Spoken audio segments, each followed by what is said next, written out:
بس رمضان کی سب سے بڑی تیاری کیا ہے کہ اپنے دلوں کو صاف کر لو پہلے سے، کہ جس دل میں نفرت ہو، بغض ہو، کسی کے لیے غصہ ہو، کسی کے لیے کیا کیا جذبے ہوں، دل صاف کرنا۔ ہمارے گھروں میں روزانہ جھاڑو ہوتا ہے، یہاں مدرسے میں روزانہ صفائی ہوتی کہ نہیں ہوتی؟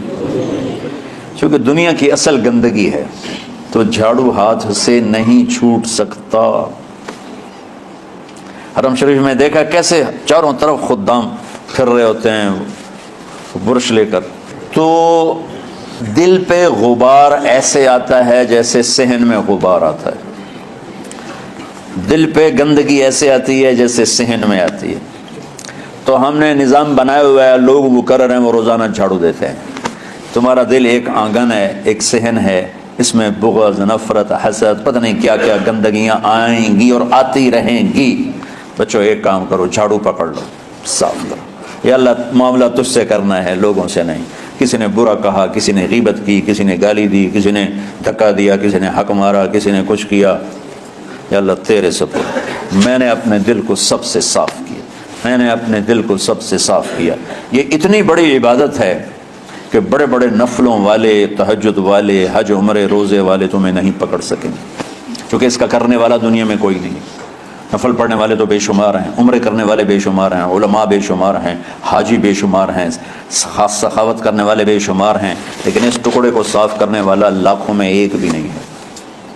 مشکل کام، آپ یہ سیکھ لیں، صاف کرو، صاف کرو، صاف کرو۔ یہ رمضان کی سب سے بڑی تیاری اور علم کو حاصل کرنے کی سب سے بڑی چابی ہے کہ اپنے دل کو کھلا کر لو۔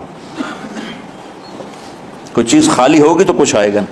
جس دل میں بغض بھرا ہو، نفرت بھری ہو، حسد بھرا ہو، کینہ بھرا ہو، اس میں خاک آئے گا، اس میں تو علم کی ایک کرن بھی نہیں آئے گی۔ اس زبان سے چاہے جتنے مرضی موتی بکھیرے، دل اس کا اندھا ہوگا۔ لا تعمل ابصار ولكن تعمل القلوب التي في الصدور۔ یہ آنکھوں سے اندھے نہیں، دل سے اندھے ہیں۔ تو بچوں اپنے دل کو صاف کرنا سیکھو۔ وہ کتنی مشہور حدیث ہے، آپ نے کہا اس دروازے سے ایک جنتی آ رہا ہے، تو ایک انصاری صحابی داخل ہوئے، جوتا ہاتھ میں، داڑھی میں وضو کا پانی۔ اگلے دن اس دروازے سے ایک جنتی آ رہا ہے، تو ایک صحابی آئے، ہاتھ میں جوتا، داڑھی میں وضو کا پانی، وہی صحابی۔ اگلے دن اس دروازے سے ایک جنتی آ رہا ہے، تو وہی صحابی 3 دن جنت کی بشارت لی انہوں نے۔ اس صحابہ کی جماعت میں ایک شخص ہیں جن کا نام ہے عبداللہ بن عمرو بن عاص۔ ان سے بڑا عبادت گزار صحابہ میں کوئی نہیں تھا، نہ سابقین میں، نہ متاخرین میں، نہ پہلوں میں، نہ بعد والوں میں۔ ان کی عبادت کیا تھی؟ ساری رات جاگنا، سارے دن کا روزہ، اور ایک ختم قرآن صبح سے شام تک۔ اتنی اللہ نے طاقت دی تھی۔ پھر وہ غلوب والی بات آ گئی، ایکسٹریم ہونے والی بات آ گئی۔ ان کی شادی والی رات حجلہ عروسی میں داخل ہو رہے ہیں، دلہن کے کمرے میں داخل ہو رہے ہیں، اور مصلی بچھا کے اللہ اکبر، اور دیر نفل تے نفل، دیر نفل تے نفل۔ ان کی بیگم نے دیکھا تو وہ بھی خیر کا زمانہ تھا، انہوں نے بھی وضو کیا اور پیچھے مصلی بچھا کے وہ بھی فجر تک نفل پڑھتے رہے۔ صبح ہوئی تو حضرت عمرو بن عاص رضی اللہ عنہ نے پوچھا بیٹی رات کیسی گزری؟ کہا جی ماشاءاللہ آپ کے بیٹے تو بڑے عبادت گزار ہیں، ساری رات نفلوں میں ہی گزری۔ تو وہ ان کو شکایت کر دی۔ حضرت عمرو بن عاص کو اتنا غصہ چڑھا، وہ بیٹے کو تو کچھ نہیں کہا، کتنی حکمت کی بات ہے، سیدھے گئے اللہ کے نبی کے پاس، یا رسول اللہ یہ عبداللہ دیکھیں کیسا نادان ہے، اس کی شادی کی ساری رات نفل پڑھتا رہا۔ تو آپ کہتے ہیں ماشاءاللہ ماشاءاللہ کتنی بڑی بات ہے، نفلوں میں گزر گئی، رات بھی نفلوں میں گزر گئی۔ تو آپ نے حضرت عبداللہ بن عمر کو بلا کے ڈانٹا کہ تو نے مہینے میں 3 دن روزے رکھنے ہیں، بس اس سے زیادہ نہیں رکھنے، اور ہفتے میں 1 قرآن ختم کرنا ہے۔ کہا یا رسول اللہ میرے اندر طاقت زیادہ ہے۔ پھر اچھا 15 دن روزے رکھنے، کہ نہیں میرے اندر طاقت زیادہ ہے۔ آپ اس کو تھوڑا تھوڑا کر کے گھٹاتے رہے، اور وہ ہر دفعہ نہیں یا رسول اللہ میرے اندر طاقت زیادہ ہے۔ تو آخر میں آپ نے کہا اچھا چلو 100 میں داؤدی پہ آ جاؤ، 1 دن روزہ رکھو، 1 دن افطار کرو، اور 3 دن سے پہلے قرآن ختم نہیں کرنا۔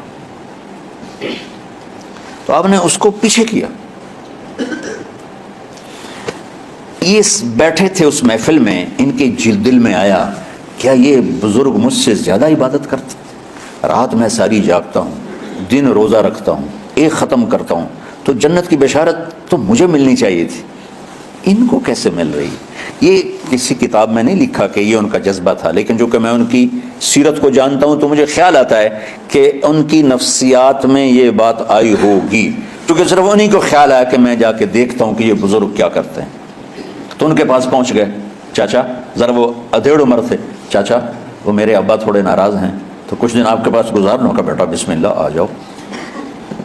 اب رات ہوتے ہی عشاء کی نماز پڑھ کے انہوں نے جلدی سے چادر اوپر لی اور یوں سراغ کر کے ان چاچے کو دیکھنے لگے ایسے کر کہ اب یہ کیا ساری رات سجدہ کرے گا اور ساری رات روتے روتے روتے روتے مصلی گیلا ہو جائے گا، یا ساری رات رکوع کرے گا، ساری رات قیام کرے گا، ساری رات قرآن پڑھے گا، اس تصور سے یوں دیکھ رہے۔ اور وہ بزرگ صحابی تشریف لائے، سرانے پہ سر رکھا، اللہم بسمک اموت و احیا، ہو گئے۔ اب یہ دیکھ رہے ہیں ابھی اٹھیں گے، ابھی اٹھیں گے، ابھی اٹھیں گے، اٹھے نا، فجر کی اذان پہ اٹھے۔ اب یہ تو حیران پریشان ہو گئے کہ یہ کیا؟ اس زمانے میں تو منافق تہجد نہیں چھوڑتے تھے ڈر کے مارے کہ پتہ نہ چل جائے ہمارے کفر کا، تو یہ چاچا جنت بھی لے گیا تو ستا بھی پیا کہ چلو کل دیکھوں گا۔ اگلی رات پھر چادر سر پہ کر کے اور یوں سراغ کر کے لیٹے ہوئے اور دیکھ رہے، چاچا پھر تشریف لے اور سرانے پہ سر رکھا، اللہم بسمک اموت و احیا، ہو گئے۔ فجر کی اذان پہ اٹھے، یہ اور پریشان ہو گئے کہ میرا نبی کا فرمان تو سچا ہے، اس میں تو شک بھی کفر ہے، لیکن عمل کیا ہے جس پر اس کو جنت کی بشارت ملی؟ 2 رکعت نفل بھی نہیں۔ اور آج کے دور میں تم میں سے ماشاءاللہ اکثر بچے تہجد پڑھتے ہیں کہ ایک رات اور دیکھوں گا، تیسری رات اللہم بسمک اموت و احیا، ہو گئی ساری رات۔ تو تیسری رات پھٹ پڑے عبداللہ بن عمر، کہنے لگے چاچا میری ابا سے کوئی لڑائی نہیں تھی، 3 دن میں تیرے بارے میں سنتا رہا، جنتی جنتی جنتی، میں دیکھنے آیا تھا کہ آپ کیا کرتے ہیں، آپ تو کچھ بھی نہیں کرتے ہو، ساری رات سنتے رہتے ہو، آپ کیا کرتے ہو؟ میں نے کہا بیٹا یہی ہے جو تم نے دیکھا ہے۔ اب ان کو سمجھ میں نہیں آ رہا کہ یہ جوڑ کیسے بٹھاؤں، ادھر جنت کی بشارت، ادھر ساری رات خراٹے، اب یہ اس میں جوڑ کیسے بٹھاؤں؟ نبی کی بات تو غلط ہو نہیں سکتی۔ تو اب وہ نا ایسے نا بڑے بے دل سے ہو کر واپس مڑے، پتہ نہیں کی چکر ہوئے گی کوئی گل۔ جب وہ دروازے تک پہنچے تو کہنے لگے بیٹا ادھر آنا، واپس آ گئے۔ کہا میں تمہیں اصل راز کی بات بتاتا ہوں۔ کہ کیا ہے کیا ہے؟ تو یہاں ہاتھ رکھا، کہا یہ جو دل ہے نا اس میں کسی انسان کی نفرت نہیں۔ اور جب اللہ کسی کو رزق دیتا ہے، عزت دیتا ہے، مجھے کبھی حسد نہیں ہوا، مجھے خوشی ہوتی۔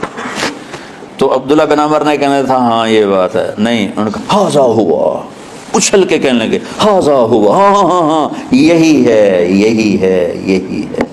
پھر کہنے لگے چاچا پر یہ میرے بس کا نہیں ہے، کون کرے گا یہ؟ اتنے بڑے آدمی ہو کر کہہ رہے ہیں کہ یہ میری بس کا نہیں۔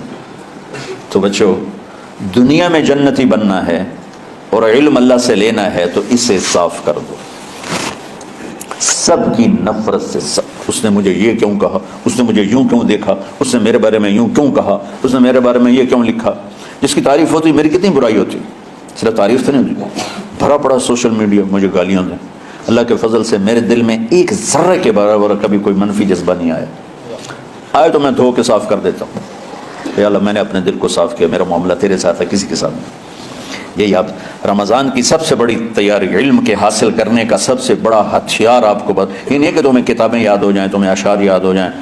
تو ساری امت سے کہتا ہوں رمضان کا استقبال کرو، دلوں کو صاف کر کے، نفرتوں کو مٹا کے، مذہبی نفرت، دنیاوی نفرت، رشتوں کی نفرت، بول چال کی نفرت، سیاست کی نفرت، لین دین کی نفرت، ان سب سے اپنے دل کو صاف کرو تاکہ رمضان میں اللہ نے علم اتارا، اللہ تعالیٰ آپ کو علم عطا فرمائے، اور باقی لوگ جو عام دنیا میں زندگی گزار رہے ہیں ان کے دلوں میں اللہ رمضان کا نور اتارے اور اپنے اور ہدایت کا نور اتارے۔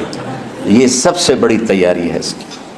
اور کسی سے گلہ ہے، غصہ ہے، ناراضگی ہے، کسی سے بولتے نہیں ہو، ابھی سے شعبان آ چکا ہے، آپ شعبان سے رمضان کی تیاری شروع فرما دیتے تھے، تو اس کی تیاری کیا ہے؟ وہ دلوں کو صاف کرو، معافی مانگو، تمہارا قصور نہیں پھر بھی معافی مانگ لو، دلوں کو صاف کرو اور اپنے اور اللہ سے سخاوت مانگو کہ اللہ کو سخی بھی پسند ہے اور صاف دل والا بھی پسند ہے۔